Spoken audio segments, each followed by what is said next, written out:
नमस्कार, मैं हूं रवि रंजन। आप देख रहे हैं भारत 24 का खास खबर यात्रा। प्रतिदिन की तरह हम लोग शुरू करते हैं खबर यात्रा को। सबसे पहले जानते हैं आज का दिन क्यों खास है। आज यानी 8 दिसंबर।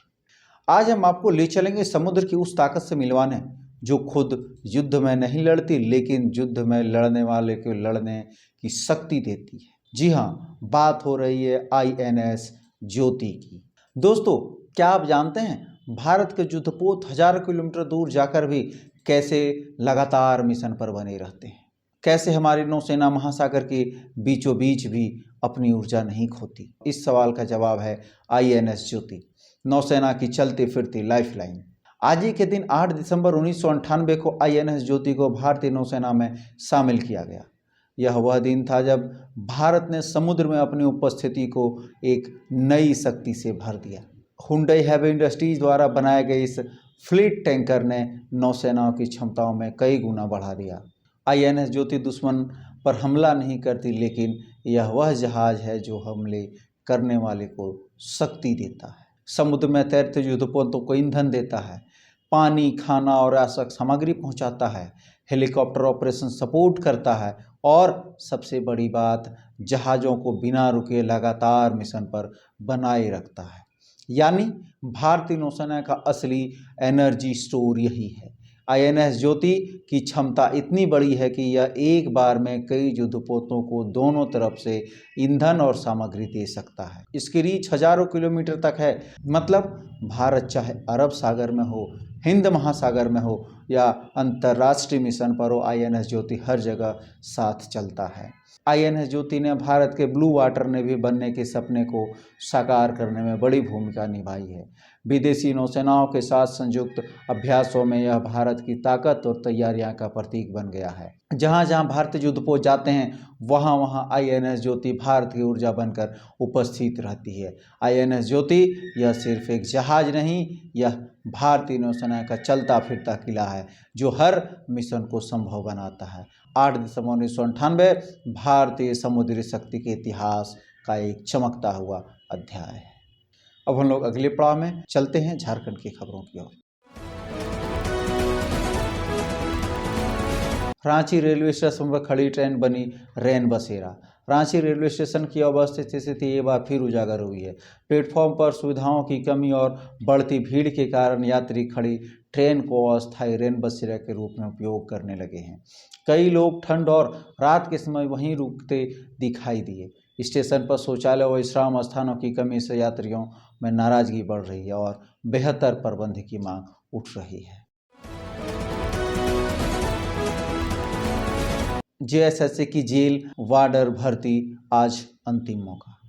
कर्मचारी चयन आयोग यानी JSSC की जेल वार्डर भर्ती के लिए 1733 पदों का आवेदन आज अंतिम दिन है। योग्य उम्मीदवारों की शैक्षणिक योग्यता, आयु सीमा और अन्य आवश्यक शर्तें पूरी कर आज ही ऑनलाइन आवेदन करना होगा। आवेदन समय सीमा समाप्त होने के बाद फॉर्म स्वीकार नहीं किए जाएंगे। बड़ी संख्या में युवा इस भर्ती को लेकर उत्साहित हैं। झारखंड सरकार ने पार्टी जोन व बार होटल पर फायर सेफ्टी ऑडिट का दिया आदेश। गोवा नाइट क्लब हादसे के बाद झारखंड सरकार सतर्क हो गई है। सरकार ने राज्य भर के पार्टी जोन, बार, नाइट क्लब, रेस्टोरेंट और सार्वजनिक मनोरंजन स्थलों फायर सेफ्टी ऑडिट करने के निर्देश दिए। जिला प्रशासन और अग्निशमन विभाग को तुरंत निरीक्षण कर कर्मियों की रिपोर्ट सौंपने को कहा गया है ताकि भविष्य में ऐसी दुर्घटनाएं को रोका जा सके। कैबिनेट की बैठक आज, कई बड़े प्रस्तावों पर मुहर संभव। झारखंड मंत्रिमंडल की 8 दिसंबर को अहम बैठक हो गई, जिसमें पेशा कानून, नई विकास परियोजनाएं, प्रशासनिक सुधार, कल्याणकारी योजनाएं पर निर्णय लिए जा सकते हैं।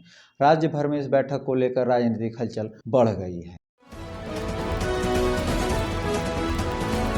स्वच्छ विद्यालय अवार्ड को लेकर राज्य में 72 सदस्यीय टीम गठित।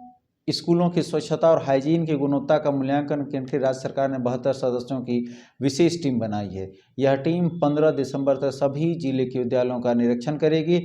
उद्देश्य है कि छात्रों को साफ और सुरक्षित वातावरण उपलब्ध कराया जाए। नाबालिग छात्रा को बहला फुसलाकर भगाने का आरोप, प्राथमिकी दर्ज। देवघर जिले के मोहनपुर थाना क्षेत्र में एक 17 वर्षीय नाबालिग लड़की को बहला फुसला कर भगाने का मामला सामने आया है। पिता ने शिकायत में कहा कि उनकी बेटी नवम कक्षा में पढ़ती है और झाझा निवासी अजय मिर्धा 3 महीने से उसके चोरी छिपे बात करता था। चेतावनी देने के बाद भी 7 दिसंबर को शाम आरोपी ने अपने माता पिता की मदद से लड़की को शादी के नियत से भगा ले गया। फसल चोरी करने को लेकर मारपीट, महिला से छेड़खानी, 2 के खिलाफ मामला दर्ज। देवघर जिले के मोहनपुर थाना क्षेत्र के गांव में 33 वर्षीय महिला ने थाने में आवेदन देकर उसी गांव के 2 व्यक्ति पर मारपीट, छेड़खानी और रुपए छीनने का आरोप लगाते हुए मामला दर्ज कराया है। दिए गए आवेदन में जिक्र है कि आरोपी के द्वारा अपने पशु से फसल चरा दिया, जिसका विरोध करने पर दोनों आरोपी ने अभद्र व्यवहार करते हुए मारपीट की। इस दौरान एक आरोपी ने उसके साथ गलत संबंध बनाने के नियत से कपड़ा उतारने लगे। इस दौरान दूसरे आरोपी ने महिला के गले में पहने चांदी का सिकरी छीनकर भाग गया। फिलहाल थाना प्रभारी ने मामले की जांच पड़ताल कर आरोपी के बारे में पता लगाया जा रहा है। चालक के साथ मारपीट कर ट्रक लूटा, पुलिस ने 3 घंटे में किया बरामद, 4 आरोपी गिरफ्तार। देवघर जिले के जसीडीह थाना क्षेत्र के मानिकपुर ओवरब्रिज के पास 4 अपराधियों ने सीमेंट लदा ट्रक लूट लिया और चालक से मारपीट कर मोबाइल, चाबी, 10,000 रुपये छीनकर ट्रक साथ लेकर फरार हो गया। चालक की सूचना पर पुलिस ने जीपीएस की मदद से 3 घंटे में चकाई से ट्रक बरामद कर 4 आरोपियों को गिरफ्तार कर लिया। पीएम किसान योजना के नाम पर ठगी करने वाले 4 पकड़ाए। देवघर साइबर थाना पुलिस ने कस्टमर केयर अधिकारी और सरकारी कर्मी बनकर ठगी करने वाले 4 अपराधियों को पालोजोरी के फुलजोरी पहाड़ स्थित जंगल के पास से गिरफ्तार किया। पकड़े गए आरोपी उत्तम कुमार, अनिल महतो, अनवर अंसारी और सफरुद्दीन अंसारी पीएम किसान योजना, ट्रैक्टर एवं कृषि उपकरणों को लाभ दिलाने का झांसा देकर लोगों से लिंक क्लिक करवाते थे और फिर बैंकिंग जानकारी लेकर पैसे उड़ा लेते थे। ये फर्जी फ़ोन पे, पेटीएम कस्टमर केयर अधिकारी बनकर कैशबैक का लालच भी देते थे। पुलिस ने इसके पास से 5 मोबाइल, 8 सिम, 2 प्रतिबंधित सिम बरामद किए हैं। एक आरोपी उत्तम के खिलाफ 2020 में आईटी एक्ट के तहत मामला दर्ज है। जनवरी से अब तक जिले में 731 साइबर ठग गिरफ्तार किए जा चुके हैं। अब हम लोग आगे बढ़ते हैं, चलते हैं क्विज सवाल की ओर। तो आज का हमारा सवाल है, झारखंड का सबसे बड़ा जिला क्षेत्रफल के आधार पर कौन सा है? सवाल एक बार फिर सुनिए, झारखंड का सबसे बड़ा जिला क्षेत्रफल के आधार पर कौन सा है? ए ऑप्शन रांची, बी पश्चिमी सिंहभूम, सी बोकारो और चौथा नंबर देवघर। कल के हमारे लकी ड्रॉ विजेता हैं सत्यम कुमार सिंह, जो सारठ निवासी हैं। अब हम लोग बढ़ते हैं अगले पड़ाव में। अब राष्ट्रीय खबरें। इंडिगो सीईओ और जवाबदेही प्रबंधक को डीजीसीए के नोटिस का जवाब देने के लिए और समय मिला। डीजीसीए ने इंडिगो के सीईओ पीटर एल्बर्ट्स और जवाबदेही प्रबंधक को कारण बताओ नोटिस का जवाब देने के लिए 24 घंटे का अतिरिक्त समय दिया है। अब वे सोमवार शाम 6 बजे तक जवाब दाखिल कर सकेंगे। इंडिगो की उड़ान सेवाओं में लगातार 6 दिनों से बड़े पैमाने पर व्यवधान के चलते यात्रियों को भारी परेशानी हुई है, जिसके बाद नियामक ने दोनों अधिकारियों को स्पष्टीकरण मांगा था। हुमायूं कबीर नहीं, ममता बनर्जी ने रखवाई बाबरी मस्जिद की नींव, बीजेपी का बड़ा आरोप।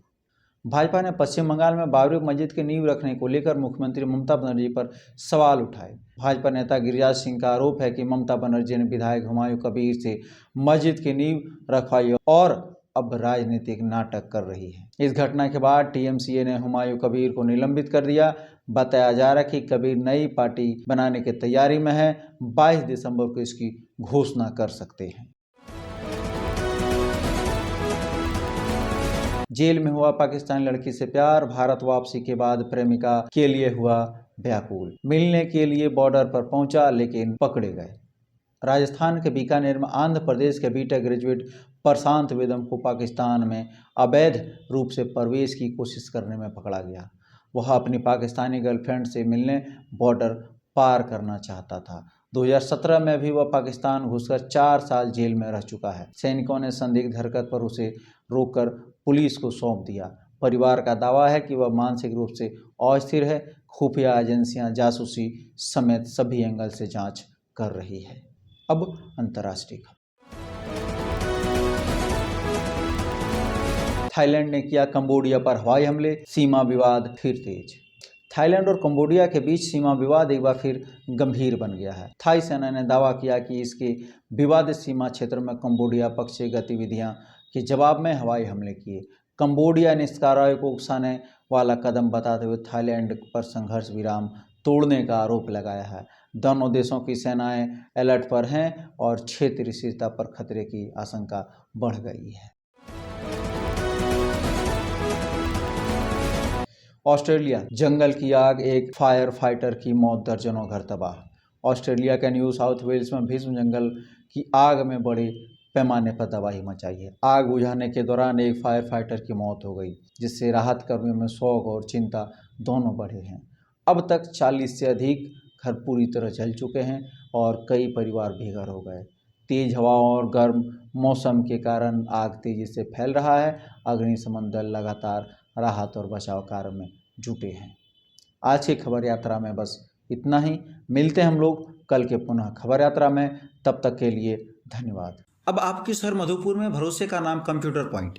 भाई साहब, ऑफिस के लिए अच्छा कंप्यूटर, लैपटॉप, प्रिंटर या सीसीटीवी कैमरा चाहिए या स्टडी के लिए लैपटॉप बजट में उपलब्ध है। ब्रांडेड लैपटॉप या कंप्यूटर सिर्फ 14,999 से शुरू, EMI पर भी उपलब्ध है। साथ ही सभी प्रकार के रिपेयरिंग की सुविधा बहुत ही कम समय में उपलब्ध है। ऑफिस, स्टडी या गेमिंग, हर जरूरत का एक ही जगह, कंप्यूटर पॉइंट।